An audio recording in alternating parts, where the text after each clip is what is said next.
Hey everybody, I'm Kevin, and last night I picked up Sony's newest internet media streaming device called the Internet Player with Google TV. It is modeled NSZGS7.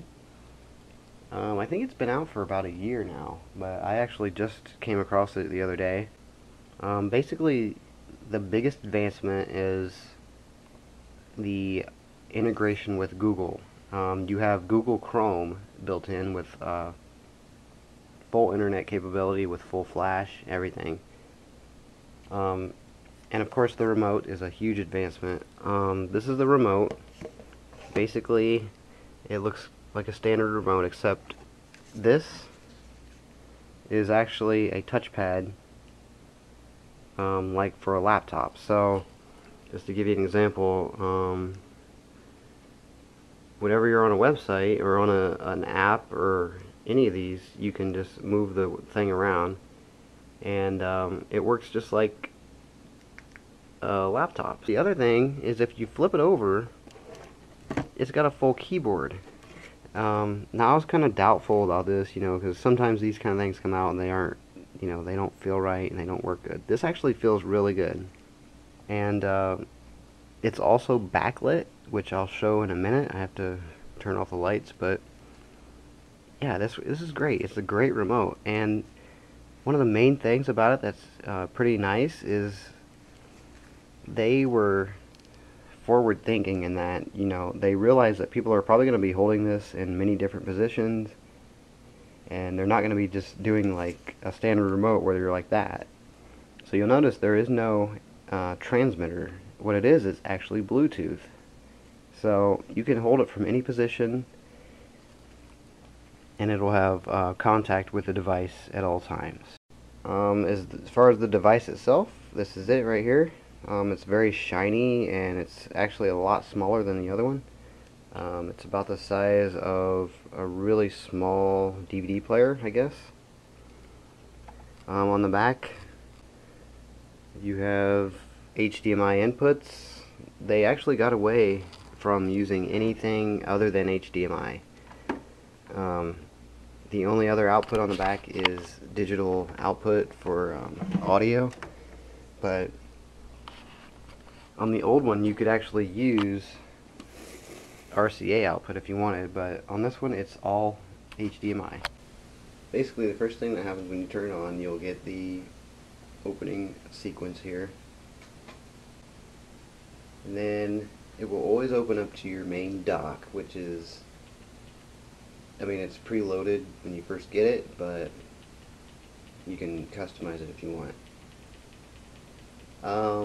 The first thing you want to do when you first get this is check for updates, because Sony actually just released a new firmware update in December. So most likely when you buy this, it's going to need the new firmware. So you'll go to System Updates, and mine's already done, but that's where you would get your update. And anytime you have any updates ready, it'll be right here in this thing, which is just your message box. It'll tell you any kind of alerts. But anyway, your basic first dock apps are, I'm just going to run through them real quick, and then I might do some more detailed ones later, but basically you have Sony, Google Primetime, which this has a lot of pay-per-view. There's some free stuff, but for the most part it's pay-per-view. Basically what this is, let's say I want to watch The Walking Dead. It'll bring up all the options. First of all, Season 3, which is the current season, you can buy each episode for $1.99. Or you can go back to watch the previous seasons for free. Let's say I want to watch Season 2, Episode 13. Alright, well, what happens is it'll search through all of your subscriptions, and what it does, it'll search all of your options on here for finding that episode that you can watch right now. And right now my only option is Netflix, and it is on Netflix. So if I wanted to, I could just click this, and it would load up Netflix. And speaking of Netflix, this is the Netflix, the new Netflix app.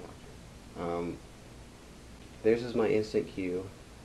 Yes, I do have Teen Mom there, and Toddlers and Tiaras.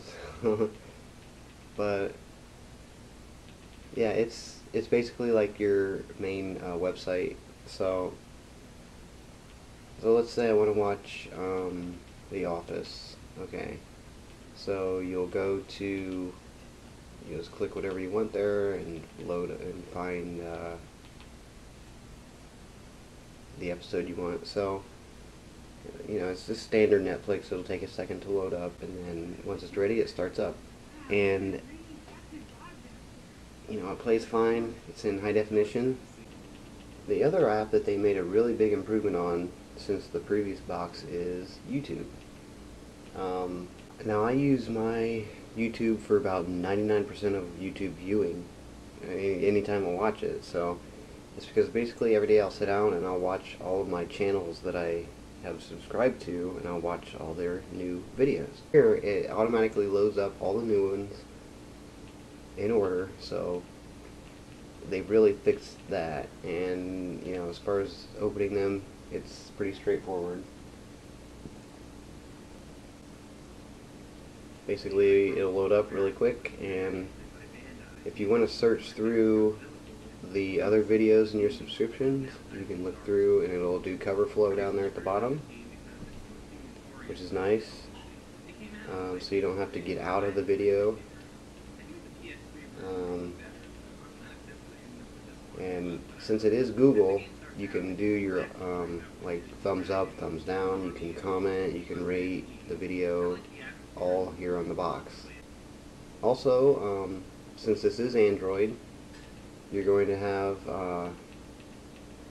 the App Store from Google, the Android apps, which is basically the same as if you had a tablet or an Android phone.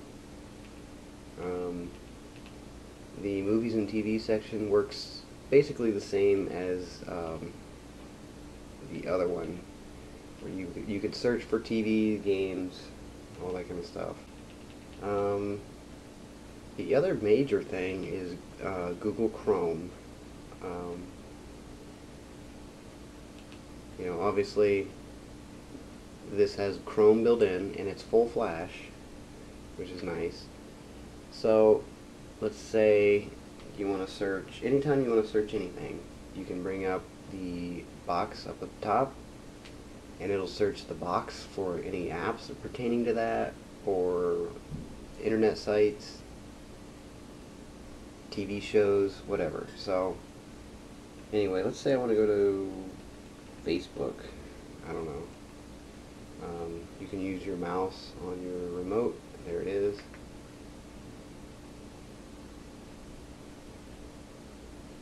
And it loads up really fast.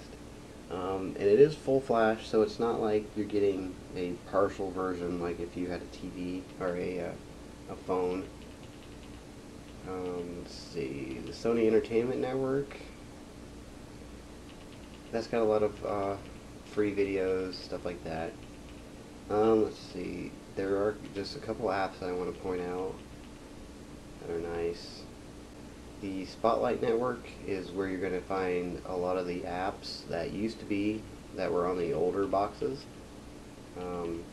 I didn't really mess with these very often, but they are here if you want them. They're just in a different spot. The only other app that I do want to mention is Play On.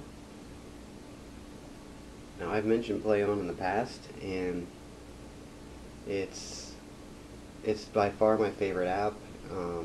I do pay $20 a year for this. I'm not sure, I think the prices have gone way up, but basically I already had a subscription that was renewed every year, so I was able to lock in my $19.99. So with this is where I get like all the network channels, ABC, CBS, NBC, Fox, and then also the basic Hulu channel, not Hulu Plus. So I get everything that's on the Hulu network. And then of course it has a lot of cable channels as well. And then you can install plugins which have live streaming cable channels, which I'm not going to go into how all this works. You can go on their website and check it out. But Play On is definitely a huge improvement on here because of the layout and the way it works. This exclusively uses the mouse pad on your remote, so you don't have to type anything. You can just point and click. Just one example, here's NBC. Let's say you want to watch an NBC show. Again, I've already gone through how Play On works in the past, but they've really done a lot of major improvements. And let's see, let's say I want to watch The Office. I think this is the latest episode, I don't even know. Season 9, episode 9.